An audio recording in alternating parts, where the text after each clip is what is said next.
The snowstorm that night came like a fierce, unrelenting beast, devouring everything in its path.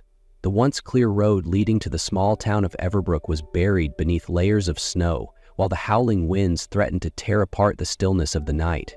Nathaniel Blake gripped the steering wheel of his sleek car, struggling to keep it steady as the icy surface turned treacherous. A sudden, sharp turn proved too much for even his skillful control. The tires skidded helplessly, and with a deafening crash, the car collided with a towering tree on the roadside. Inside the vehicle, the clock on the dashboard blinked, marking each passing second, while the biting cold seeped through Nathaniel's coat. Blood trickled down from a cut on his forehead, and a sharp pain shot through his side. His vision blurred, his strength waning as the cold and pain overtook him. A single thought crossed his fading mind. Was this the end? Just as his consciousness began to fade, a faint figure emerged through the whirling snow. The muffled sound of footsteps grew louder, and soon a gentle voice pierced through the chaos. "Hold on, you're gonna be okay? I'm here." That was the last thing Nathaniel remembered before darkness consumed him. Nathaniel slowly regained consciousness in a small, warm room. The soft glow of a bedside lamp illuminated the space, and he squinted against the dim light. The faint scent of antiseptic lingered in the air, while his body ached as if he had just endured a battle. As he tried to sit up, he felt a pair of gentle yet firm hands guiding him back down. "You're awake. Don't try to move too quickly," a calm, soothing voice said. Turning his head, Nathaniel saw the woman beside him.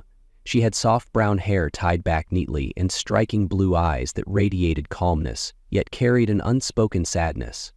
For a moment, he wondered if she was real or just a figment of his imagination in the haze of pain and exhaustion. "I'm Clara Hayes," she introduced herself. "I'm a volunteer doctor here. You were in a car accident on the way to Everbrook, but you're safe now." Nathaniel glanced around the room. It was modest: a small bed, a cabinet stocked with medical supplies, and a simple wooden table. But it was filled with a warmth he hadn't felt in a long time. "How long have I been here?" Nathaniel asked, his voice hoarse from exhaustion. "Almost a day. You had injuries to your head and side, but luckily nothing too severe." Clara smiled gently as she adjusted the bandage on his forehead. There was something about Clara's warmth and care that touched Nathaniel. Accustomed to a world of cold calculations and transactional relationships, he felt an unfamiliar sense of comfort. For the first time in years, he sensed a sincerity that his opulent life had never provided. Nathaniel stayed at Clara's clinic for 4 days, giving himself time to fully recover before returning to the city. During this time, a connection began to grow between them. Clara, who usually kept her distance from others, found herself unusually at ease around Nathaniel. She opened up about her past, sharing her story of once being a proud surgeon at a prestigious hospital in the city. Her career had been her life until a complex surgery went tragically wrong. Although the failure wasn't her fault, the media frenzy and public backlash had left her emotionally shattered. Unable to bear the pressure, she had left everything behind and chosen to work as a volunteer doctor in the quiet town of Everbrook. Nathaniel listened intently, feeling the weight of her pain. Yet he couldn't help but admire her resilience and the compassion that had brought her here. In return, Nathaniel shared his own struggles, how his life as a successful CEO was filled with power and wealth, but devoid of true meaning. Despite the lavish parties and endless accolades, he admitted to feeling a constant sense of emptiness. One night, as the snowstorm continued to rage outside, the two of them sat by the fireplace in the small clinic. The warm glow of the fire illuminated their faces, making the space feel more intimate than ever. "Do you ever regret the path you chose?" Clara asked, her gaze distant as she stared out the frosted window. Nathaniel paused, then answered quietly, "Not exactly, but I've never felt it was enough. I think I've been searching for something more, but I didn't know what it was until I met you." His words stopped Clara in her tracks. Her heart wavered, though she tried to keep her composure. But deep down, a flicker of guilt began to stir. Was she allowing herself to get too close, knowing how fragile her world truly was? But the deep connection they had built over these few days broke down the invisible walls between them. In that moment, neither of them could resist the emotions surging within. A soft kiss turned into a night of intimacy as they let themselves be vulnerable with each other. The next morning, Nathaniel received an urgent call from his company. He had to leave immediately, but before departing, he promised Clara he would return. Clara stood at the doorway, watching him disappear into the distance, her heart weighed down by a growing unease. After Nathaniel left, Clara tried to resume her usual routine at the small clinic, but soon she discovered something that would change her life forever. She was pregnant. The realization left Clara stunned. For a moment, she thought about Nathaniel and his promise to return, but fear quickly overtook her. One day, while organizing some belongings Nathaniel had left behind, she found his business card. Her breath caught as she read the name, Nathaniel Blake, CEO, Blake Medical Innovations. Nathaniel wasn't just wealthy, he was the head of a global medical corporation connected to some of the most prestigious hospitals in the world. As if that wasn't overwhelming enough, a news article surfaced a few days later, revealing an even more crushing truth. Nathaniel Blake was engaged to Evelyn Prescott, the daughter of an influential family. The engagement, as the article explained, was a strategic alliance meant to strengthen the power of both families. Clara felt her world collapse. "He belongs to a world I could never be part of," she told herself. Worse still, she feared that if her past medical failure were to resurface, it would not only destroy Nathaniel's reputation but also shatter the peaceful future she wanted for her unborn child, dragging them both into a whirlwind of judgment and scrutiny. Overcome with fear and pressure, Clara made the painful decision to leave Everbrook. She wrote a short letter to the clinic, explaining that she needed to start fresh elsewhere. No one knew that along with her small suitcase, Clara was carrying a life-changing secret: Nathaniel's child. Leaving the quiet town in the early hours of the morning, Clara told herself it was the only way to protect both her and her unborn baby. But deep down, every step away from Everbrook felt like a knife twisting in her heart. Back in the city, Nathaniel returned to his usual routine of meetings and lavish parties. But everything felt hollow now. The warmth and simplicity of his days in Everbrook haunted him. Clara's voice, her touch, her presence, they consumed his thoughts, leaving him restless and unfulfilled. Though engaged to Evelyn Prescott, Nathaniel knew his heart was not in it. At every grand event, Evelyn stood beside him, radiant and flawless, embodying the perfect partner. But the relationship was nothing more than a calculated arrangement. "You're still thinking about her, aren't you?" Evelyn asked one evening after tabloids hinted at Nathaniel's unusual behavior, speculating that he was searching for someone.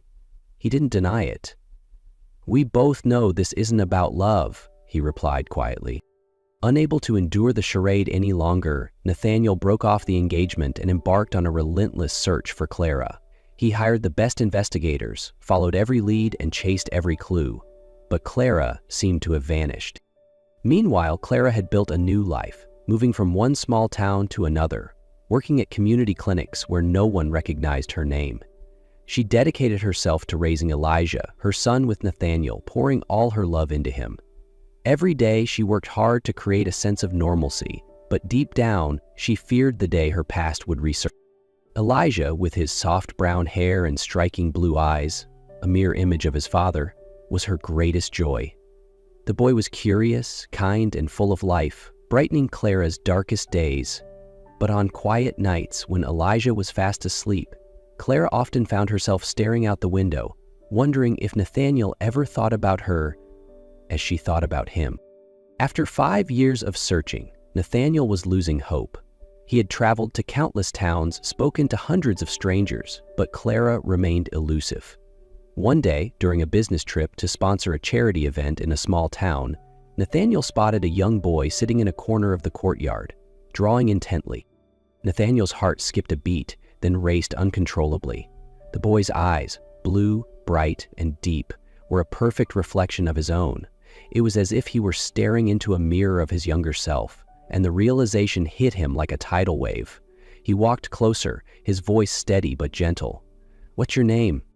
The boy looked up, smiling innocently. "I'm Elijah." The name struck Nathaniel like a thunderbolt.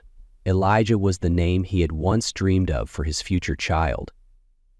Before he could ask more, a familiar voice called out from behind him. "Elijah, what are you doing here?" Nathaniel turned around. Clara stood there, just as he remembered her, though with a faint weariness in her features. Their eyes met, and in that instant, the emotions they had buried for 5 long years came rushing back. Nathaniel stood frozen, every buried emotion from the past 5 years surging through him like a tidal wave. "Clara," he whispered, his voice trembling as if he couldn't believe she was standing before him. Clara, on the other hand, was gripped by fear. She instinctively pulled Elijah behind her, shielding him as though protecting him from something unseen. "Nathaniel, what are you doing here?" Her voice wavered, but her eyes betrayed her panic. Nathaniel took a step closer, his gaze locked on Clara. "The boy, Elijah, he's my son, isn't he?" His question hung in the air, heavy with emotion. Clara's heart raced, and after a long, painful silence, she gave a small nod. "You didn't tell me," Nathaniel said, his voice a mix of anguish and frustration. "You kept this from me for 5 years. I had no idea I had a son." Tears began streaming down Clara's face. "I was scared, Nathaniel. I was scared of what would happen if my past caught up to me, what it would do to you, to your reputation. And more than anything, I didn't want Elijah to grow up in the world you come from, a world of pressure, scrutiny, and judgment." Nathaniel's jaw tightened, his emotions raw. "You didn't trust me, Clara? You thought I wouldn't protect you and our son?" His voice broke. "I've spent 5 years searching for you. I gave up everything to find you, and now you're telling me I wasn't worthy of knowing about my own child?" Clara stood silently, her head bowed, before finally speaking. "I didn't run away because of you, Nathaniel. I ran because I couldn't face that world again. I couldn't bear to drag Elijah into it." Her voice cracked, but her resolve was firm. "I was trying to protect him." Nathaniel softened, the anger fading from his eyes. "Clara, I understand your pain, but we can't let the past dictate our future. I can't let my son grow up without a father, and I can't let you carry this burden alone anymore." Elijah, standing between them, looked up at his mother and then at Nathaniel, his wide, curious eyes flicking back and forth. "Who are you?" he asked innocently. Nathaniel knelt down, his hands trembling as he placed them on Elijah's small shoulders. "I'm your father, Elijah," he said, his voice thick with emotion. The boy turned to Clara for confirmation, and she gave a tearful nod. Slowly, Elijah stepped forward and wrapped his arms around Nathaniel. In that moment, the weight of the past 5 years seemed to lift, leaving only the warmth of reunion. Clara, watching the scene, hesitated before stepping closer. "I'm scared, but maybe I've been wrong to keep running. If you promise to protect me and Elijah, I'll try to face it." Nathaniel took her hand in his gaze resolute. "We'll face it together. I won't let you do this alone anymore." In the weeks that followed, Clara and Nathaniel began rebuilding their lives together. With Nathaniel's encouragement, Clara decided to confront her past by participating in a major medical conference in New York City, a pivotal moment for her to regain her confidence and restore her reputation. On the day of the conference, Clara stepped onto the stage, her heart pounding in her chest. She glanced out at the audience and saw Nathaniel and Elijah seated in the front row, their faces radiating support. Taking a deep breath, she began her speech. 5 years ago, I failed during a critical surgery. The patient didn't survive, and I became the target of media outrage. They called me a murderer in a white coat, Clara said, her voice trembling at first. But today, I stand here to say that I did everything in my power. I am not perfect, but I am dedicated, and I refuse to let fear control my life anymore. The room fell silent, and then a wave of applause swept through the audience. Clara looked down at Nathaniel and Elijah. For the first time in years, she felt free.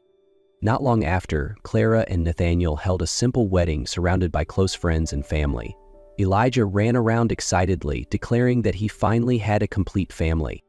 Together, they founded the Hope Care Foundation, a charity providing free medical services to underserved communities. Clara continued her work as a doctor, this time free from the shadows of her past. Nathaniel, once a CEO consumed by power and profit, found true meaning in building a life of purpose. One quiet evening, the three of them sat on the couch in their cozy home. Clara leaned against Nathaniel's shoulder while Elijah curled up beside them. Nathaniel whispered softly, We have everything now, don't we? Clara smiled, squeezing his hand tightly. Yes, we do. We've finally found where we belong.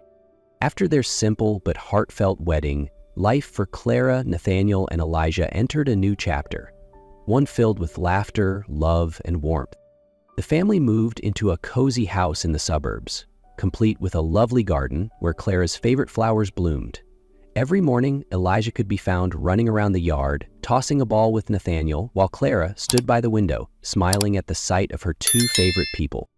Nathaniel, once consumed by his career and the relentless pursuit of power, now cherished the simple joys of family life. He had traded boardrooms and contracts for bedtime stories and laughter, finding a fulfillment he never thought possible.